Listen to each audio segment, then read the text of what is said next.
Looks like I am live. Hey everybody, it's been a few days since my last poolside chat. Thought I'd get one in here before the sun goes down, which you can see right there. The sun's just about to go down beyond the fence, and I was inspired. Wanted to talk with you guys a little bit. So, in fact, I was just having a conversation with a buddy of mine who is also a buddy of mine here on Facebook.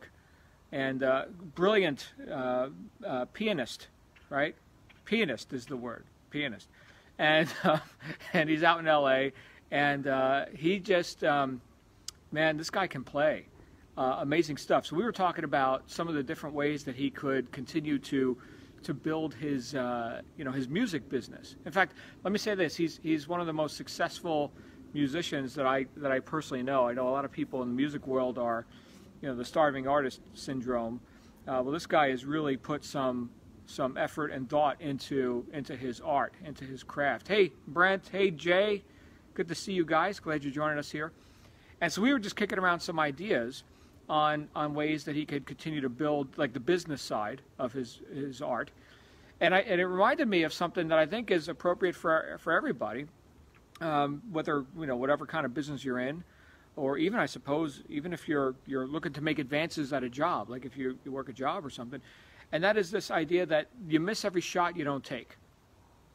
Have you ever heard that saying before? It's actually Wayne Gretzky, one of the great hockey players. I'm not a hockey fan, but I heard that Wayne Gretzky says, you miss 100% of the shots you don't take. Interesting. Now, this guy was successful at his art, right? His art was entertaining people via, ice hockey. On a professional level, and that's apparently worth some money to do that. So to have that kind of chutzpah, right? So we're going to get into like the philosophy of that here for a moment. To have that kind of just I'm going to go for it attitude, like damn the torpedoes, right? That is a character trait of someone who has a good amount of confidence. Right? As opposed to, you think how most people, what their operating strategy is. We talked about this last week, by the way, if you joined us for some of our other poolside chats. Most people are bound by considerations about, well, what will other people think? Right? That's the language of the herd, right? But what will they think? And like we talked about, the purpose of the herd is to keep you in the herd, right? Fear of criticism. In fact, if you haven't read Think and Grow Rich, or if you haven't read it in a while, check out that book. Amazing book. In fact, the last chapter, The Six Ghosts of Fear, Napoleon Hill talks about that. All these ghosts of fear. They're ghosts because there's no, substance to them. However, they can shape our behaviors, right? And they can cause us to not reach, to withdraw, because what if I fail? I mean, who likes to fail, right? But I can tell you that as much success as I've had, I've gotten to that success through the failure, right? To get through the failure to success. It's not like anybody just shows up or goes through life unscathed, right? So what I was thinking was, I was just talking with some business friends about this, and then also, I'm seeing how this relates to my buddy Mark. Which, Mark, if you're on here, in fact, if you don't know Mark Bosserman, MarcBosserman. Okay, he's here on Facebook. He's got a YouTube channel.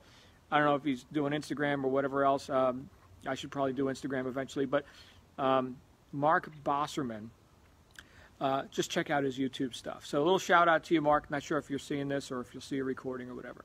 But if you like piano music, this is the guy. But I was talking with some business friends about this, and one of my friends down in Australia said, "Man, what is that quote again, John? You miss something you don't take." I said, "You miss every shot you don't take." And he took this, my friend down in Australia, he took this to heart, right? He's building a business, and he just started taking shots. And guess what? He started making sales, right? In fact, he wound up with a brand new customer for his business that he met in an Uber ride, Uber or Lyft or whatever they're doing down in Australia. I think they're doing Uber. I typically take Lyft if I'm going to be in another city and I want to go somewhere and I don't have a car. But yeah, he's on this Uber ride, talks to the guy. What's it cost to talk to the guy? Doesn't cost nothing. Talk to the guy. Next thing you know, they hit it off. Yeah, check it out. Here's the link, the website. take a look at the, at the info. Guy calls him back. Sign me up, man. Good, right? So consider that. How many shots do we miss because we never even take them? I know this sounds like terribly light, I think nobody's going to get a brain hernia with this philosophy, right? This is really light duty stuff. But I think the root of it is something we can all, find immediate use for. And that is there some area of our life where we've inhibited ourselves, not because of ethics, not because of what would be wrong for me to do that, right? Well, then of course don't do that, right? You've got ethics, that's cool. But because we're concerned of what others will think, or what if we fail, right? We're not talking about betting the farm here. We're talking about the little things that make all the difference. A lot of times, hey Robert, hey Teresa, oh my goodness, there's Teresa. Haven't seen you in a while, good to see you. A lot of times people think that like people who've become very successful do like some outrageous, extraordinary action once, right? They hit it big.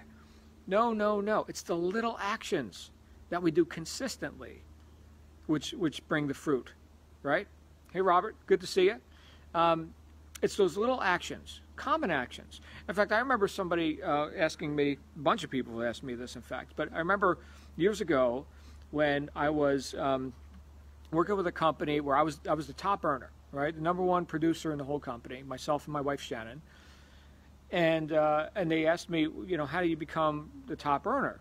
And I said, well, I've just been more consistent than anybody else up to this point. Consistent with my income-producing activities, my on-purpose action, right?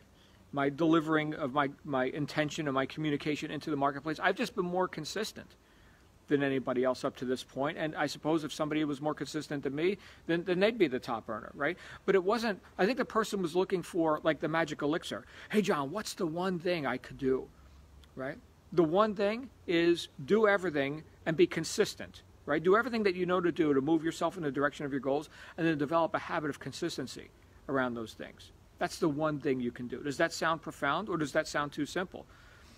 Probably both, right? It's too simple, and yet, wow, what a load off, right? You mean I don't have to come up with like the cure for cancer, or the how to save the whales in one day, or any kind of amazing thing. I don't have to invent the next iPhone or something. No, you don't have to. Just know your post and be the most consistent at delivering the product of that post, right? So like in my world, sales and marketing, that is my post. That is my post, sales and marketing. Okay, very good. How well are you doing that? How often are you doing that? The more often you do it, the more consistent you are, the better you're going to get at it, because you're going to be able to see, the wins, the loses, right? This worked, this didn't, right? Like in the field of marketing, which admittedly for me, I'm not the best marketer in the world, okay? And a lot of times it's because I hadn't been consistent in reaching and in doing the little things which would then reveal statistics like, oh, that worked, that didn't, because all marketing is a test. But I don't want to, I don't want to fail, right? What if I make a mistake? Well, of course you're going to make a mistake. Do you think the Madison Avenue marketing companies that are giving themselves awards for like how cool and tricky they think their ads are on the Super Bowl or whatever, you think that those ads are all winners?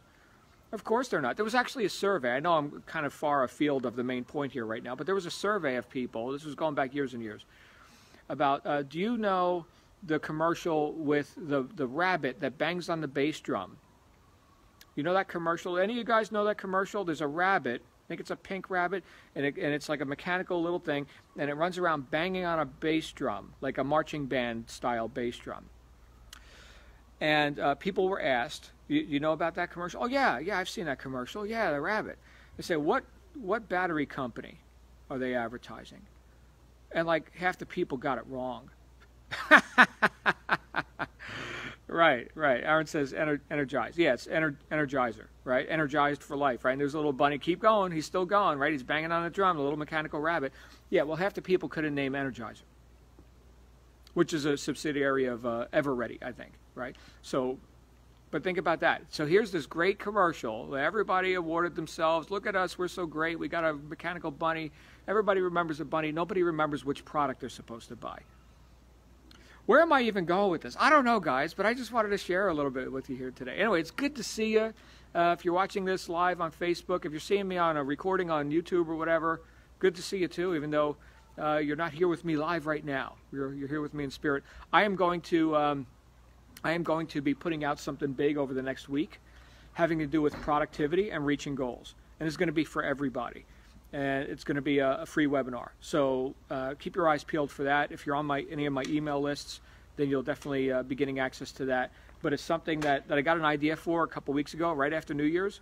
And, oh, my daughter's here. Hi, Hello. Trinity. I'm done with the images. Okay, good. I'll be right in. But it's an idea that I got that then turned into this whole project. So I'm excited to present this to you. If you're looking for breakthrough results this year, 2019, like January 2019, stay tuned, because next week I'm going to have this ready to go. And it's going to blow your friggin' mind. I got so many great ideas I want to share with you. So anyway, good to see you. I'll see you next time on another poolside chat with my daughter and the little dog. I don't know if you can see the dog in the fence there. Butch, he's doing good. Thanks for watching. We'll see you again soon. Bye-bye.